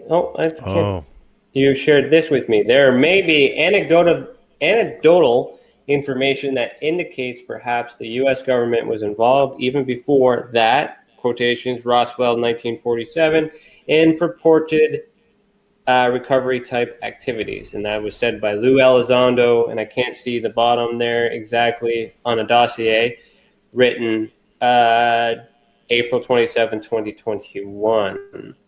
Yeah, so what's the significance of that? I'm pretty sure James from Engaging the Phenomenon made that meme or the quote there, and James is amazing. Significant of that is that everybody thinks of Roswell is the thing. Like, and 47 was the first time something crashed. But if you look historically, going back to the 30s and even before that, there's been cases in the 1800s, down in Texas, things like that there's been crashes and retrievals and things. Cape Girardeau, I think. There's been multiple. St. Augustine in New Mexico in, I think it was 46, 45, something like that, maybe 47 even early on. But that there was multiple crashes and retrievals way before Roswell. Everybody thinks that Roswell, because it's 47, is forever ago, that was it. Yeah. But there's anecdotal evidence that has been going on since the 1800s. I think Roswell was just the first one that everyone knew about it. Right. They made the press and then how that went. Yeah, right. Yeah. So they may have been covering it up for, forever. Since the Knights Templar. Oh, yeah, before then. Time in memoriam. All right, so the next thing you had, this is a video. Is there any particular spot in the video you wanted to share, or? Well, this is a video that Chris Mellon put out before the Rogan interview came out. Okay. So this is a video that, and Chris Mellon doesn't just jump on everybody's podcast and do videos, right? So he jumped on this guy who's ex-military, ex-Air Force pilot. I don't know if he's NASA or not. I think he's ex-NASA. He might be. It says former deputy. Oh, no, that's him. Yeah. But he did say some things about some of the things he's seen that were classified. Okay. So he was space station commander, shuttle pilot. Okay. So yeah, this guy's been in space. He knows what's going on, and Chris Mellon decided to talk to him on his podcast. Good for him. Good that this guy's got a podcast. But, Chris was saying something about, he did see a video that the pilots, you could tell they were scared to death that whatever was happening came between two F-18s or whatever they were flying in, like right between them, like so close that it was like could have nailed them. And that's something that he had seen that's still classified, that's not out there, and Christopher Mellon's also said, in the Rogan podcast, and I think he said it here too, is like, well, you've unclassified the Go Fast, the gimbal, and the other video that I can't think of the name of right now. Release the rest of them. Those videos are way longer. And, Lou said that, and it's been alluded to for a couple of years now, but Chris Mellon's just putting it out there. Like, the rest of that video, you should see, there's a fleet of them off to the side. And you can hear the pilot say that, hey, look, there's a fleet of them on the ASA. And he's like, there's a fleet of them in like a V formation that are right there, next to the gimbal thing. And Chris Mellon's calling it out and saying the video is way longer. And you should, and it's unclassified, release the rest of it. And that's important too, because I shared recently a video with Mick West and Lou Elizondo, and I understand his position against the thing, and doing some civilian research with the information he has is great work. He comes to a logical conclusion with what he understands and what we know with the information we have. Watching that video, do you know what video I'm talking about? Yeah. There's a gimbal where it's where it does that. Mick West is actually talking about the Pentagon. The Jeremy Corbell triangles. Effect. Yeah, pyramid. Yeah. Thing. Yeah. So in that video, he basically explains his analysis on how it is not this, and he kind of traps Lou in some things he said in the past. He sets it up really well. The body language on Lou shows that he's very uncomfortable. Doesn't mean he's being deceitful or not telling the truth. He handled it well. But the point that I was getting is the one thing that saved his ass was that he alluded that Mick didn't have all of the video. Mm-hmm. And that, from a legal point of view, so put the private investigator hat on. When you meet for for trial, you have to have a disclosure where you disclose all the evidence that's available. So Mick had done some really good work in his defense with the evidence that we thought was available. For Lou to mention to him at that time in his space that he realized there wasn't more video. Mm-hmm. You know, the cross-examining lawyer would be like, "You didn't divulge that evidence. You know, objection. Give it to us now so we can see it." So that evidence could very well be in this document. Yeah, and that makes a big difference if there is more video. Oh yeah, and that would be an easy win for the UAPTF at this point, where they would be like, you think the other agencies are stonewalling them, nobody's playing ball with them. They have these these 3 videos, they have these photos that have been out. They got the videos that have already been declassified and ready for release. Release the rest of them. Maybe something on those videos will just make people like change the whole dynamic of this thing. Like, what if, we're looking at this gimbal thing, or they go, whatever, and this thing just goes, like something we can't explain. Like, what if we're looking at like the most mundane part of that thing and the rest of it's just mind blowing that nobody can understand? Strategically, for the benefit of the entire world, it would be beneficial to release the video with the report, because the report will explain the video. Yeah, so look at the data. They talk about the data, like what's the data, what's the speed, what's the error, like what's the all of that. I would release feel the data. very comfortable if I saw that and I knew that they understood everything about it, and then what they know about it is larger than what they don't know. And what they don't know is they don't know where it came from, and we're releasing it because we want to know if the other governments know what it is, and then we have some conversation about that. And then eventually everyone says we don't know what it is, therefore, okay, we need to look elsewhere. Where else can we look? As above, so below. That's it. Right. But then Lou said before too that the Russians would bait UFOs with nuclear weapons, and the Russians came out and said the same thing. They came out and said they would take nukes out and bait UFOs to come in and try to shoot them down. It didn't go well for the Russians. No. There was an article that I saw recently as well. People were just crapping because of the news press that put it out, but where Putin is claiming that the pyramid craft belongs to Russia. No, that is the worst article ever. Like, yeah. That's basically misquoting Senator Harry Reid in his conversation with George Knapp about the pyramid release. He said, if it was Putin, if it was China, we'd be in trouble. If it was them, if they're behind it, we would lose all of our advantage and we'd be in trouble. And they just switched it's basically National Enquirer style reporting where they just screwed up the context of it. Yeah. Spin doctors. Yeah, exactly. Just trying to make it not the sensational. Band, the real thing. It's a good band. What happened to those guys? I don't know. One hit wonder. They were at the Rib Fest in Toledo. I think they're playing the Rib Fest next year. Okay. We have a Rib Fest here too. Jeez. I'm actually grateful we didn't have it. We do security at the Rib Fest. It's not a good time. Well, so yeah, you deal with the security at your Rib Fest. Like if you're one of those drunk ass hats, no, we might have a bad time. No, but all right, so let's go into the next one. another thing I saw too, a mysterious light streak across Seattle skies. So this May 5th, so also yesterday morning, 1:07 a.m. I just saw that.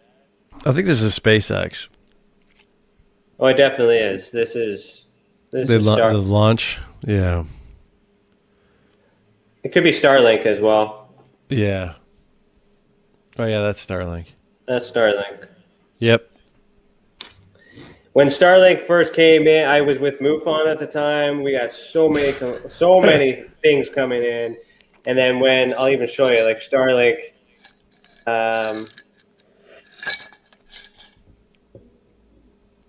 yeah, it's... Where's an image here? There's Starlink right there. Yeah. It's it actually looks like somebody else. It's actually Starlink. Here's what caused the flying lights over. Yeah, see, it's already been debunked and investigated. Yeah. Starlink. Look at that. Mm-hmm. All right. So that's the end of that, except I wanted to kind of prelude that it may be possible that there's a new article that's going to come out in Canada, which is going to cover my report. Ooh. So for I don't know yet.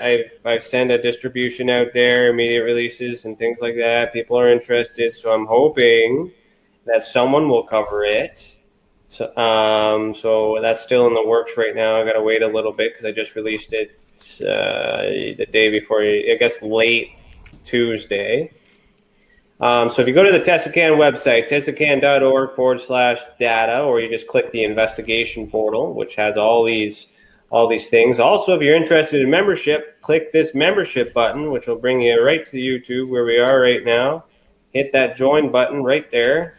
You get all these emojis and emoticons and a bunch of perks afterwards, but I just thought I'd take the advantage to plug that there. But you scroll all the way down to our data sets and surveys and evidence. What you'll see is this link is now active, which is our 2020 drone report. The report for 2019 was done in a paper format. This year, what I've done is I've published it as a book. So there's more information and more content for that. It will speak on the UFO documents that I got. So if you actually go to our timeline of Canadian document events, so this is information for you too, John, if you want to follow along for Canada. I'm actually timelining the documents that I retrieve. Nice. Okay, so that's important to measure, not what it is, it's also the when. That's why I timeline all these events tonight, because we're talking about them all over the place, but what we can realize is that we were just progressively talking about what the news has covered in 2 days. Huge, right? Only 2 days. Yeah. So the next few days are going to be interesting. Who even knows what we're going to wake up to tomorrow and all that other stuff. It's been a fun ride. So that same information for you as well, John. You go to our visual evidence database. You will see this fancy map here, which has a bunch of little nodes that showcase our unidentified cases for Tessa. It's got 2019 in there. 2020 will be entered soon. You notice we got nothing in the U.S. because nobody from U.S. is reporting, but you just might be the first guy in there. Right there. Angela has made some reports as well, so she's American. So you know, maybe we'll get some cred over there. These flags are new, which actually is going to link you to the documents, but it shows you where the event happened. That's cool, man. These are the coordinates of where the object was seen. So I've done some sleuthing to find that information and chart it in a map. And then again, it should be a clickable link, but for some reason it's not working. Over here on the side, where is it? So you scroll down here. This is why I call it a visual evidence database, because it's only the ones with pictures, and it's only the ones that we consider to be unidentified. And nothing in here has not been investigated. Sweet. Give me that document right here. So you click that. It'll also bring you to that page. And you click this link that apparently isn't working. So I'm going to write that down and fix that. Call somebody, will you? Get that figured out. Yeah. Hey, do you do that stuff? You want a job? No, No, you don't do it, or no, you don't want a job? both. Okay.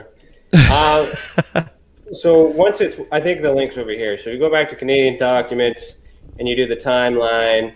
Timeline will show, and then this bright light, you click here to learn more.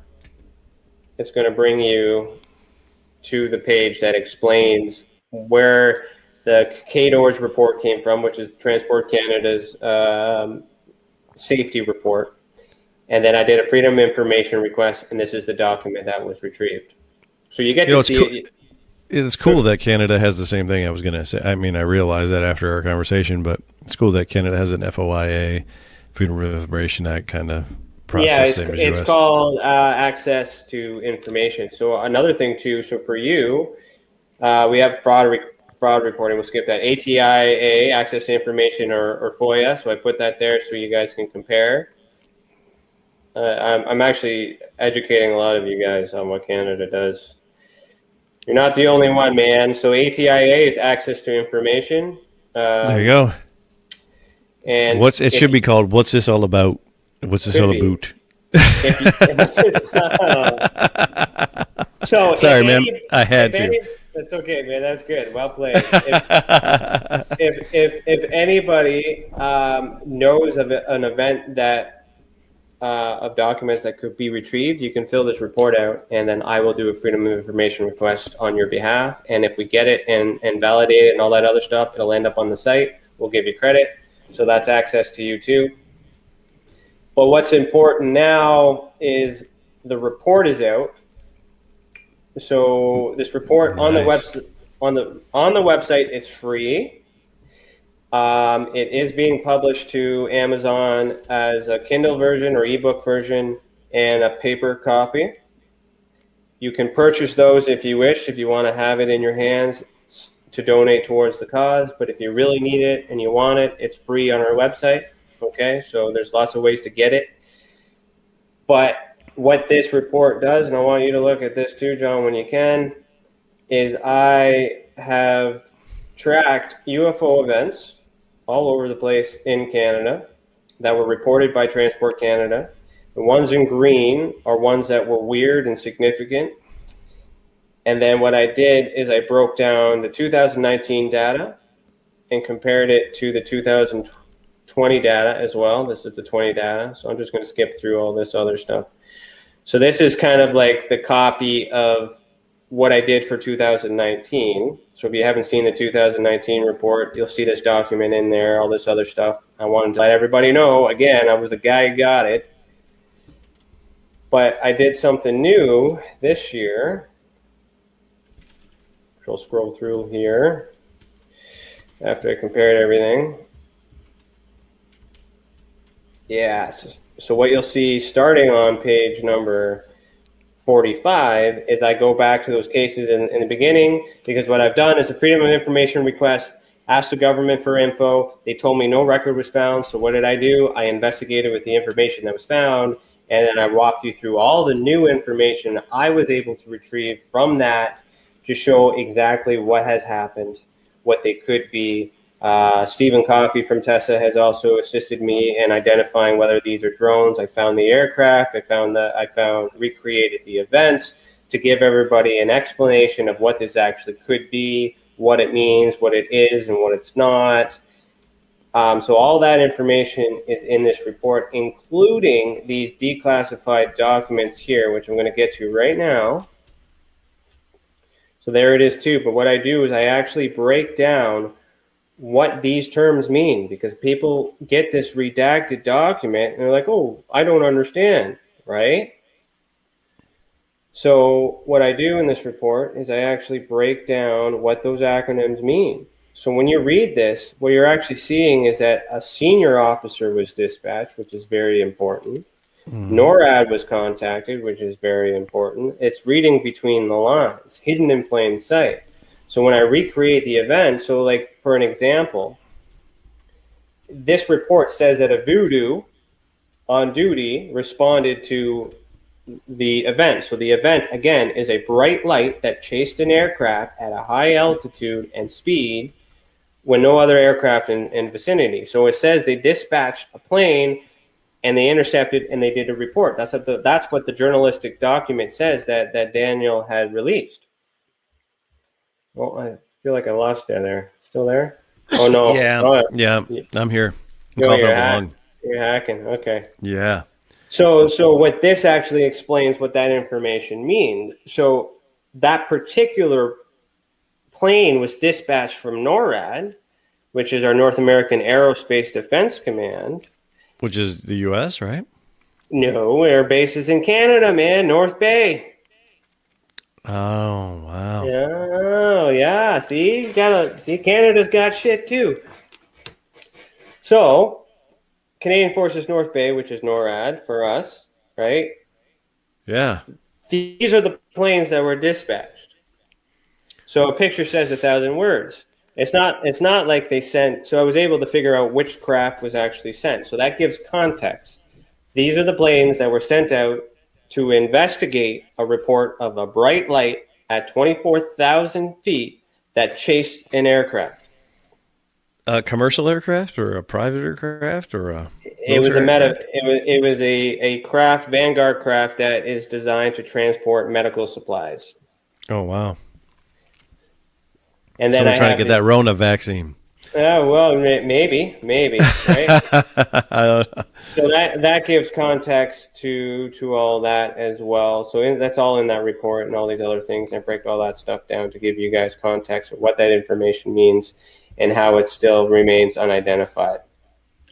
So that's right. Do you think the Canadian government has seen your work and they've reached out to you and messed with you at all? All right, I've never asked you that. I can't confirm. You can't confirm or deny that? Well, no, I could deny it, but I can't confirm definitively because no one has validated that. So what I do know is I've done Freedom of Information requests and other people have. They've given me a document. They haven't given documents to other people. I know that other people have asked for that information. They've got no info. I was able to retrieve it. Wow. Has it been the vice versa? Has it been the other way around that you've known of? Not that I know of. I don't know of anybody. If anybody else is doing this, they're not making it public, and that's another problem, which is also part of this disinformation chain and all this other stuff.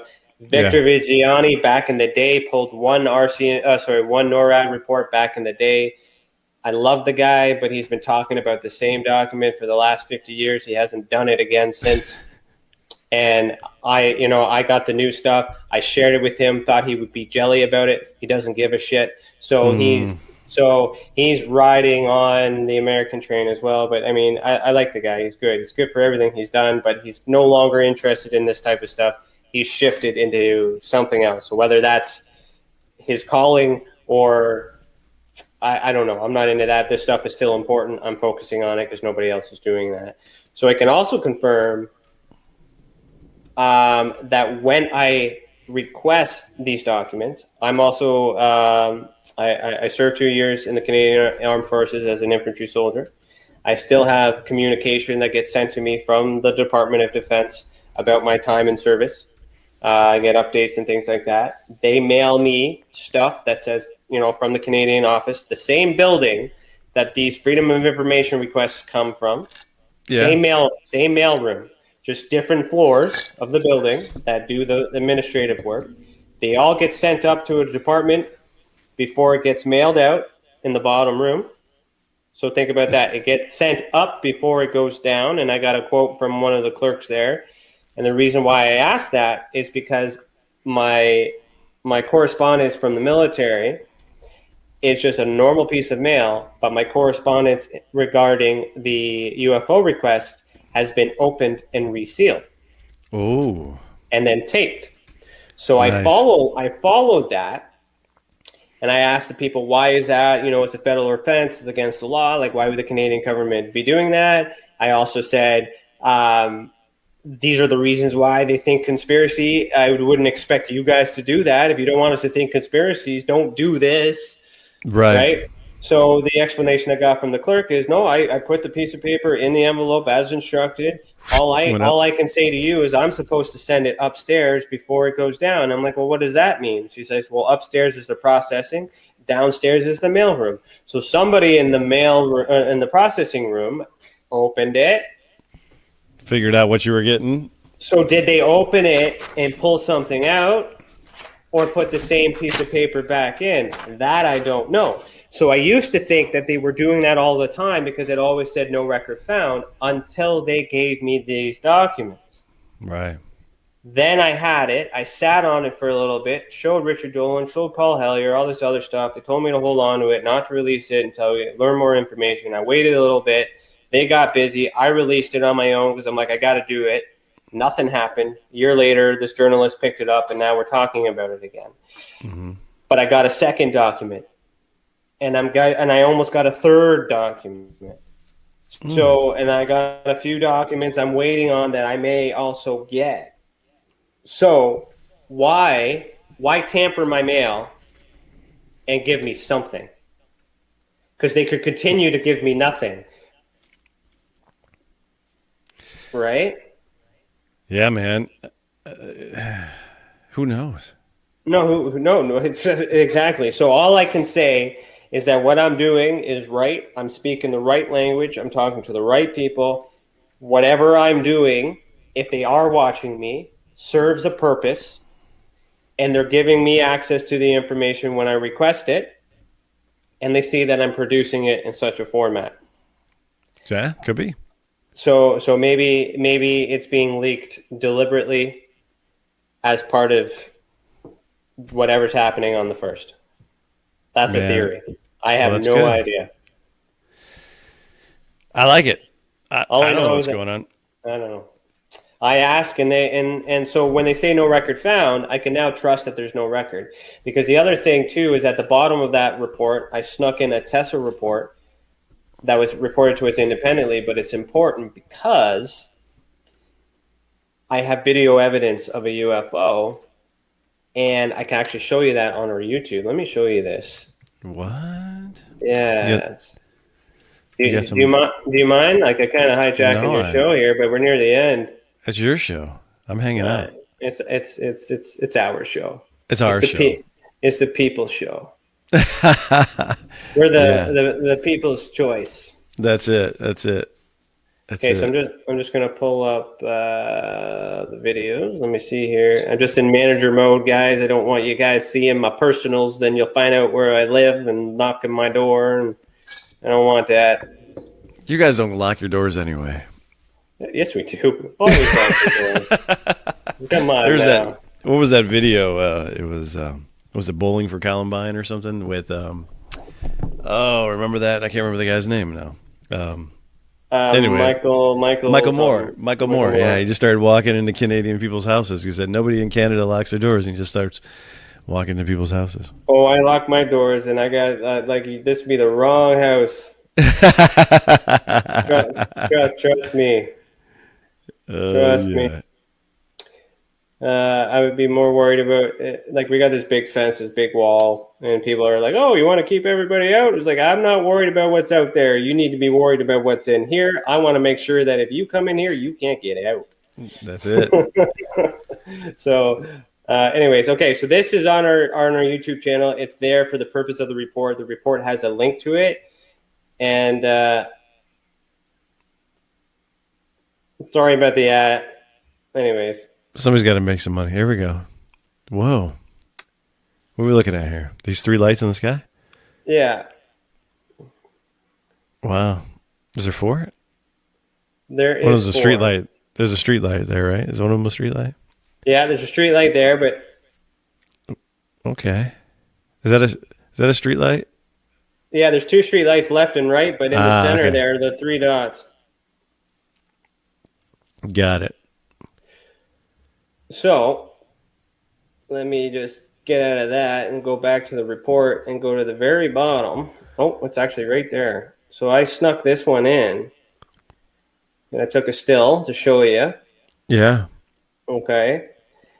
I investigated this like every single angle that I could, and I was able to figure out through the video where the guy was standing when he took the video. I was able to, because of that, I was able to figure out the height, the length, and all this other stuff of the object. And then I was able to figure out the trajectory, and the trajectory matched with the second witness. So we have two witnesses that observed that thing turn vertical. And then if they continue in the same trajectory, it went over Edmonton Municipal, which is actually closed, which used to be the old Canadian Forces base in Edmonton.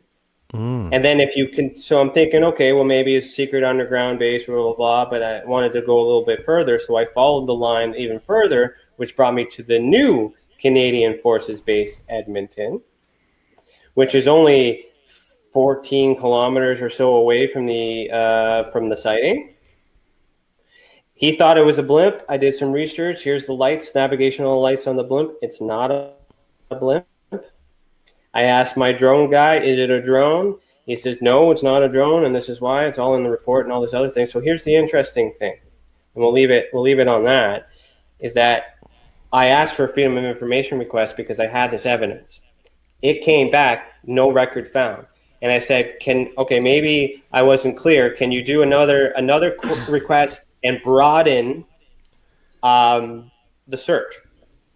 Okay, they do that. Again, no record found. And then I just said, well, I find that strange because I have video evidence and I can confirm through the metadata and all this research that there was something that looks like this big in the sky, 14 kilometers away from your base, your airport. And you're telling me that there's no record on found. Then what the response back from the government at that point is saying, we're not denying that the event had happened. I'm just saying that there is no record found. That's pretty rad. They're like, yeah, we know that happened, but we didn't put it on paper. Or it wasn't significant enough to document. Like, that's the thing. Like it could have been a blimp. It could have been drones. It could have been other things. So like, is the government just not telling us stuff, or they're just not interested? You know, both. I think it's both, dude. I really honestly think it's both. There's a mixture. So at least with what I'm doing is I'm setting the record straight based on what they say. I'm putting no opinions on it in this report. It's the evidence as it is. The point of that report, if it does get out into the media, which I'm hoping it does, is that somebody else will see it. The pilots will see it. The pilots will come forward and give us additional information about what they actually saw, because I'm investigating information so the event happens, the pilot reports it to someone, and that person translates it, puts it into a report, and then that report gets translated, condensed, and put into this report that then gets emailed to me because I subscribe and pay for that subscription, and then I get it. And then I ask for more information. Then they give me a document from the same party that originally got the original report. That's what they give me. But I'm not talking directly to the pilot. So what did the pilot tell the government? So I'm doing good work with the information the government's giving me. But if the pilot came forward, right? So specifically, I am looking for the pilot of all the cases in that report. So if you come forward and you give me your testimony, I will be able to continue to do some work, and I will keep you anonymous. But I have questions.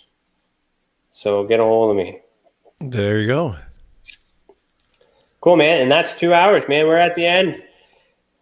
You got anything else? You made it. Thank you so much. I didn't die. No, not yet. It's still early. So thank you, everybody. Let me just check the comments here to see if anyone else had said anything. Oh, there's some been fun. Everyone's chatting there. So thank you so much for everybody who has been on the super chat exploring that with us. We really appreciate that. You are helping the cause to create the academy so we can teach everybody how to investigate. So you can help me and the team investigate the phenomenon.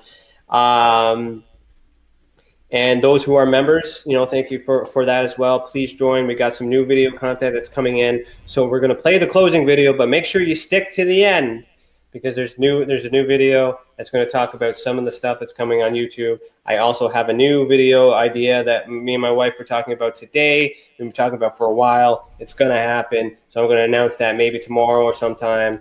Thank you again, John. Thank you, brother. I appreciate it. UFOs on the Level. Head over there. Subscribe. I will be over there 2 times sometime in the future. 2 times. And well, I always do. We're gonna have to get you over here sometime. Oh, invite me anytime. Yeah, we gotta get you back over to America. We'll get you on this side of the lake and hang out, and it'll be fun. Well, I'm currently seeking people to read that report and ask me questions about it. So if you dive into that and you want to get me on, we can